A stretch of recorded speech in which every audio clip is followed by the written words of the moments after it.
صار انحرافات بشعرنا وكل اللي يجي يركب مهرنا وهاي.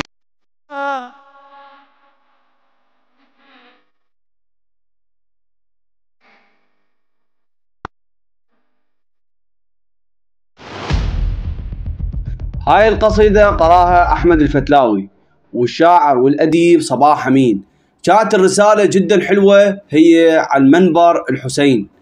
اكو بعض الشعراء والرواديد قاعد يحرفون بالشعر وقاعد يجيبون أفكار هي دخيلة، وراح تسمع القصيدة الكاملة بنهاية هذا الكلام. طبعا الشاعر صباح أمين يقول لا اكو ضابطة بالشعر، خلي كل واحد يروح يبحث عن دينه وعن مصدر المرجع مالته. شي يقول اليوم انت مثل راح تسمع قصيدة، اسمع المصدر من المرجع مالتك شي يقول، لان اكو هواي شعراء قاعد يحرفون الكلام، واكو ناس رواديد يعني الى البعض يعني سووا المنبر عبارة عن منصب.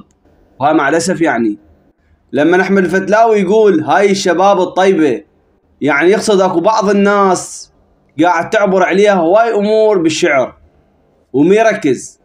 فالشاعر يقول لك روح اخذ المصدر من المرجع التقلده، وظلت اكو افكار هي دخيلة في قضية الحسين. قام يجيب شعر ما اعرف مين ويعبر عود على الوادم، بس اكو ناس لا تعرف تركز.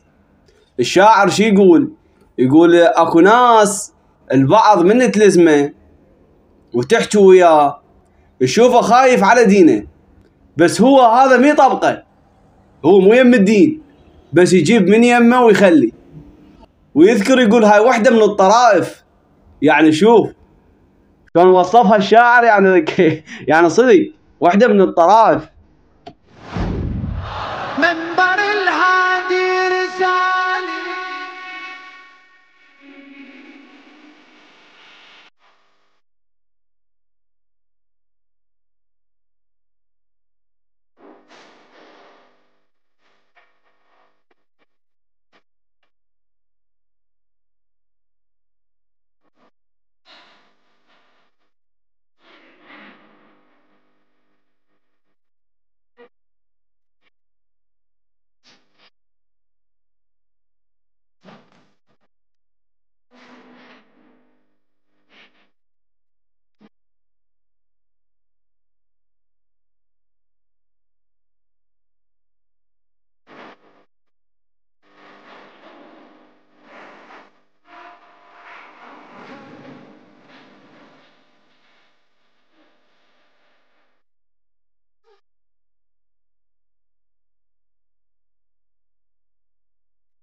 قادم غات الأديب صباح أمين. احنا نحتاج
والبعض لما تلزمه تعاينه